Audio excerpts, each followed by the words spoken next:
नमस्कार, आप देख रहे हैं द हिंद 24 न्यूज और मैं हूं आपके साथ साक्षी। आइए नजर डालते हैं आज की बड़ी खबरों की ओर। अब पूर्वा एक्सप्रेस के झटके से महिला का शरीर टुकड़े टुकड़े हो गया। स्थानीय सूत्रों के अनुसार महिला काम पर जाने के लिए घर से निकल रही थी और रेलवे लाइन पार करते समय यह हादसा हुआ। उस समय वह तेज गति से आ रही पूर्वा एक्सप्रेस की चपेट में आ गया। आसपास के लोगों की चीख पुकार के बावजूद उसने नहीं सुना। प्रत्यक्षदर्शियों ने कहा कि उसके कानों में हेडफोन लगा होगा, इसलिए उसे ट्रेन का हॉर्न नहीं सुनाई दिया। स्थानीय लोगों ने मीडिया का सामना किया और भयानक आरोप लगाए कि रेलवे को बार बार बताने के बावजूद कि रेलवे फ्लाईओवर और सबवे सिस्टम का काम नहीं कर रहा है, रोजाना दुर्घटनाएं बढ़ रही हैं। रेलवे की भूमिका सवालों के घेरे में है।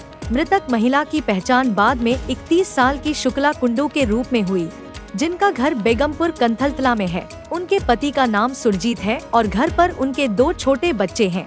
बाद में रेलवे पुलिस मौके पर पहुंची और शव को बरामद कर पोस्टमार्टम के लिए भेज दिया गया। 8টা সাড়ে 8টা নাগাদ হয়েছে। ঘটনাটা কি হয়েছিল? লাইন ক্রস করতে যে পূর্বা এক্সপ্রেস দুজন ছিল।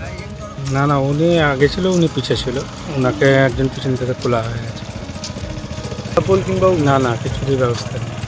ঘটনা ঘটাতে সেটাই তো না, তো এনারে একটা গেট খোলা আছে, এটা দিয়ে লোক পারা বেগমপুর হয়েছে। এখানে ওভারব্রিজ নাই, না আছে গলা পোল, এরম কোনো সুবিধে নাই।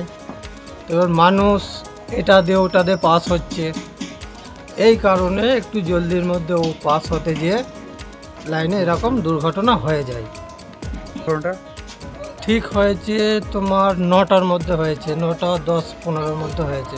ছিল কি জানতে পারলি? গাড়ি এটা লোকাল তোমার ট্রেনে হয়নি, এটা হচ্ছে সুপারফাস্ট পূর্বা মেলে হয়েছে। হয়েছিল অ্যাকচুয়ালি আমরা তো জাস্ট কাজে এসেছিলাম মর্নিংয়ে, তো তারপর বিভিন্ন ধরনের আওয়াজ পেলাম, তো ওটা দেখলাম যে একটা রেল অ্যাক্সিডেন্ট হয়েছে।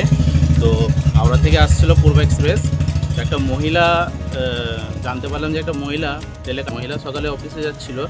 তো কী কারণ হয়েছে সেটা তো আমরা সম্পূর্ণ দেখিনি, কিন্তু যখন আমরা গিয়ে দেখলাম ঘটনাটা ঘটে গেছে, ওনার ডেড বডি পড়েছিল। তো ডেড বডিটা এমনভাবে পড়েছিল তো মানে বলে প্রকাশ করা যাবে না। তো এইখানে যেটা একটা মেন ইস্যু দাঁড়াচ্ছে যে রেলকে একটা স্টেপ নেওয়া অবশ্যই দরকার রেলওয়েকে। তো এইখানে পুরো যে সিস্টেমটা আছে, এইখানে একটা ওটার সিস্টেম আছে, আগে একটা ওটার সিস্টেম আছে। তো কথা হচ্ছে যে আমাদের এইখানে যে ওটার সিস্টেমটা আছে, এটাকে পুরোটা লক করে দেওয়া দরকার রেলওয়েকে, কারণ এইখান থেকে পাবলিক ওঠা নামা করছে আর এইখান থেকে কোনো একটা ওভারব্রিজ নাই। देखते रहिए द हिंद 24 न्यूज।